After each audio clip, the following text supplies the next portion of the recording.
इस computer technology ने in heavy equipment मशीनों में भी क्रांतिकारी परिवर्तन ला दिया है। इन मशीनों के ऑपरेटर जो कभी मजदूरों की तरह दिखा करते थे, अब किसी अफसर से कम नहीं दिखते। इन मशीनों में काम करना अब पहले से ज़्यादा इजी, कंफर्टेबल और सुविधा से भरपूर हो गया है, क्योंकि सारी की सारी मशीनें कंप्यूटराइज्ड होती गई हैं। और ये तो कब की क्या है, हॉल पे खड़ी गाड़ी में भी इसका ऑपरेटर ओंघाता है। जेपीएस कंट्रोल रूम से मार पिचकारी बाबू साहब को झकझोर दिया जाता है। मैं Mushtaq Khan from S triple TC बात कर रहा हूँ।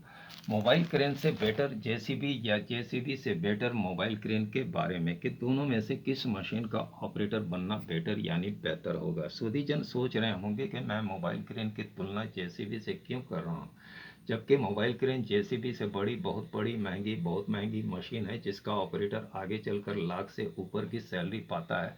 जबकि जेसीबी ऑपरेटर अरब आदि के देशों में भी 50 से 60 हज़ार की सैलरी पर अटक कर रह जाता है। ऐसा भी नहीं है कि mobile crane operator JCB operator से ज़्यादा वर्क करता है या ज़्यादा बड़ी जिम्मेदारी उठाता है, बिल्कुल भी नहीं। देखिए, मशीन छोटी हो या बड़ी, जिम्मेदारी समान होती है।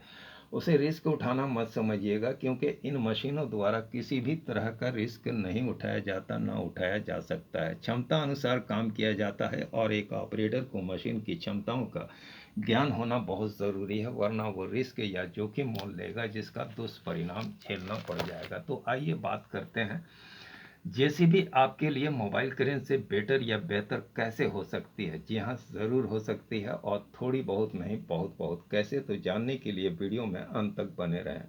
जेसीबी मोबाइल क्रेन से बेटर होने का मतलब ये नहीं है कि इसमें जॉब अपॉर्चुनिटीज ज़्यादा है। जेसीबी जहां तहां देखने को मिल जाती है, मोबाइल क्रेन में भी कम नहीं है। इंडस्ट्रियल सेक्टरों में क्रेनें सैकड़ों की तादाद में होती हैं। मैंने पहले भी वीडियो में बताया था कि स्टील सिटी के नाम से फेमस ये शहर जमशेदपुर में केवल टाटा स्टील के अंदर 1200 के करीब क्रेन ऑपरेटर 4 शिफ्टों में अपनी ड्यूटी बजा रहे हैं। आप जान ही रहे हैं कि मशीनें उत्पादन और विकास को गति दे रही हैं। हाँ, ये तय है कि जेसीबी ऑपरेटर को जॉब के अवसर उनके आसपास के क्षेत्रों में भी उपलब्ध होते हैं। उन्हें जॉब के लिए दूर जाने की आवश्यकता नहीं पड़ती। पर मोबाइल क्रेन ऑपरेटर के लिए जनरली ऐसा संभव नहीं होता। उन्हें अच्छी कमाई के लिए परदेश या दूर देश भी अगोरना पड़ जाता है। तो क्या इस कारण जेसीबी मोबाइल क्रेन से बेटर होती है? जी नहीं। ये बात बेटर होने के लिए काफ़ी नहीं है। बेटर होने का कारण जानेंगे तो जेसीबी सीखेंगे। देखिए, एक मोबाइल क्रेन ऑपरेटर केवल क्रेन ही चला या ऑपरेट कर सकता है, चाहे उसे क्रॉलर, टावर, गैंट्री या ईओटी दे दिया जाए। हाइड्रा फराना भी, हाइड्रा फराना को तो उसके ऑपरेटर से भी अच्छा चला सकता है, ऑपरेट कर सकता। हाइड्रा फराना ऑपरेटर मोबाइल क्रेन को चलाने या ऑपरेट करने के बारे में सोच भी नहीं सकता।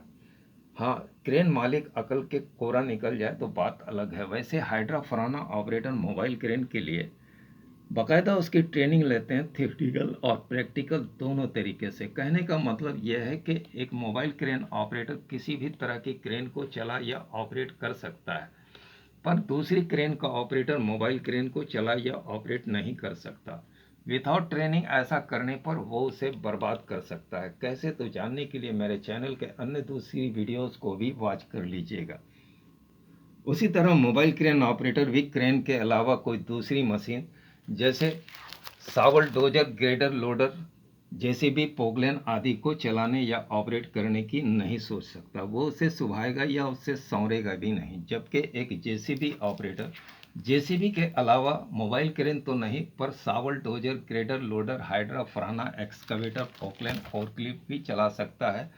उसके साथ स्किलफुली काम भी कर सकता है और करता भी है। बंदा सीखता है जेसीबी और किसी दूसरी तीसरी मशीन में ऑपरेटर बहाल हो जाता है ना। चौंकाने वाली बात। तो क्या इस कारण जेसीबी मोबाइल क्रेन से बेटर होती है?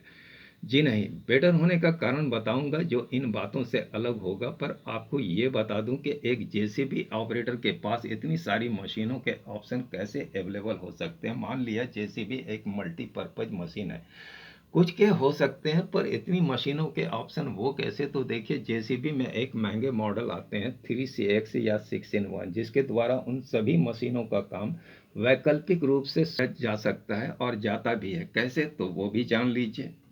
जनरली 3DX जिसे आप जहां तहां देखते हैं उसमें 3 मशीन के ऑप्शन मिलते हैं और 3 एक्स्ट्रा फंक्शन भी, यानी एक मशीन 6 काम। पर 3CX या 6 in 1 जो कि महंगी होने के कारण जनरली देखने को नहीं मिलती, इंडस्ट्रियल सेक्टरों में मिल जाएगी। 3CX या 6 in 1 जिसमें क्लेम सावल के साथ एक्सटेंडिंग डीपर होता है, उसमें 6 मशीन के ऑप्शन मिलते हैं और 6 एक्स्ट्रा फंक्शन भी, यानी एक मशीन 12 काम। मॉडल के फ्रंट पोजीशन में लोडिंग शावल बॉकेट होता है जिसके द्वारा मटेरियल्स लोड अनलोड करने का, यानी लोडर मशीन का काम। उसमें दिए गए क्लेम की मदद से डोजिंग करने का, यानी डोजर मशीन का काम। अलावा क्लेम एडजस्टिंग द्वारा ग्रेडिंग करने का, यानी ग्रेडर मशीन का काम भी उन मशीनों के विकल्प में छोटी छोटी ज़रूरतों को पूरी करने के लिए किए जाते हैं। अलावा स्प्रेडर मशीन का काम, यानी स्प्रेडिंग करने का, छोटे छोटे कंकड़ गिट्टी मिट्टी धूल पाउडर वगैरह की परत सतह पर बिखेरने फैलाने का काम। ग्रेबर मशीन का काम, यानी ग्रेबिंग करने का, किसी सामान को ग्रेब कर जकड़ कर उठाने का काम भी मॉडल के फ्रंट पोजीशन से किया जाता है। मॉडल के रियर पोजीशन यानी ठीक पीछे बैको बॉकेट होता है जिसके द्वारा एक्सकवेटिंग करने का, यानी एक्सकवेटर मशीन का काम। बॉकेट की जगह रॉक ब्रेकर लगाकर सख्त सतह पत्थर चट्टान आदि को तोड़ने फोड़ने का काम, या उसकी जगह चैन टैकल हुक बेल्ट आदि लगाकर लोड लिफ्टिंग शिफ्टिंग यानी कुछ हद तक क्रेन का काम भी लिया जाता है।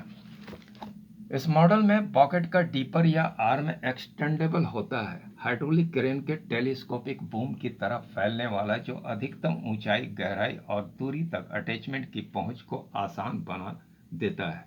कहने का मतलब यह है कि आप जेसीबी सीखकर shovel dozer grader loader hydra Farana excavator फोकलैंड फोर्कलिफ्ट भी चला सकते हैं, उसके साथ स्किलफुली काम भी कर सकते हैं। पर यह तभी संभव है जब आप इस कोर्स को आईटीआई लेवल पर कंप्लीट करें। वैसे तो ये आईटीआई में शामिल नहीं है, पर आप इस कोर्स को S-TCC द्वारा आईटीआई लेवल पर कंप्लीट कर सकते हैं, जो थ्योरी प्रैक्टिकल द्वारा 2 से 3 महीने का शॉर्ट टर्म कोर्स है, जिस मशीन के समस्त भागों कलपुर्जों का ज्ञान, engine transmission hydraulic mechanical electrical system का अध्ययन, अलग अलग स्थानों पर वर्क परफॉर्मेंस चार्ट के आधार पर अलग अलग प्रकार के काम करने का, मशीन को विभिन्न कार्यों के लिए प्रिपेयर करने का, मशीन को साइटों पर सड़कों पर चलाने का, लीवर संचालन की गति काम के हिसाब से नियंत्रण रखने का अभ्यास मशीन में जाने से पूर्व ही करा दिया जाता है। इस तरह के प्रैक्टिकल पीरियड में बंदा पहला ही दिन मशीन में जाकर एक कुशल ऑपरेटर की तरह पलक झपकते ही पॉकेट से मिट्टी उठाकर साइड शिफ्ट कर देता है। थ्योरेटिकल पीरियड में लिए जाने वाले पर डे ओरल टेस्ट और साप्ताहिक लिखित टेस्ट कैंडिडेट को इस तरह ऑपरेटर बिल्ड करता है कि उसे हेल्परी करने की आवश्यकता नहीं पड़ती है। सीखकर वो कहीं भी टेस्ट और इंटरव्यू देकर ऑपरेटर जॉब पा सकता है। अगर वो कुछ पढ़ा लिखा है तो आगे चलकर इन मशीनों का मैकेनिकल इंचार्ज मेंटेनेंस सुपरवाइजर तक बन जाता है। सैलरी भी ऑपरेटर से दुगनी तिगनी पाता है। अगर वो जेसीबी खुद की खरीद ले तो वो इस इंडस्ट्रियल उद्यम में कभी घाटा नहीं खा सकता, मुनाफा ही मुनाफा बटोर सकता है, क्योंकि वो मशीन को बर्बाद होने से बचा सकता है। जेसीबी मशीन की लाइफ 12 साल की होती है, वो उसे 20 साल की बना सकता है, वरना बुड़बक मालिक और बुड़बक ऑपरेटर के कारण मशीन साल 6 महीने में बर्बाद हो जाती है। अब आपको समझ में आ गया होगा कि जेसीबी मोबाइल क्रेन से बेटर या बेहतर कैसे हो सकती है। बात समझ में आई तो वीडियो को लाइक कर दीजिए और एक अच्छा सा कमेंट दे दे, ताकि इसी तरह के नॉलेजेबल कंटेंट वीडियो में देता रहूं। चैनल पर नए हैं सब्सक्राइब कर लीजिए। इस विषय में इच्छुक अपने साथियों को वीडियो शेयर जरूर कर दीजिए। मशीनें सीखने के इच्छुक एड्रेस कॉन्टेक्ट नंबर वीडियो के डिस्क्रिप्शन से ले लीजिए। मिलिए नेक्स्ट वीडियो में। धन्यवाद।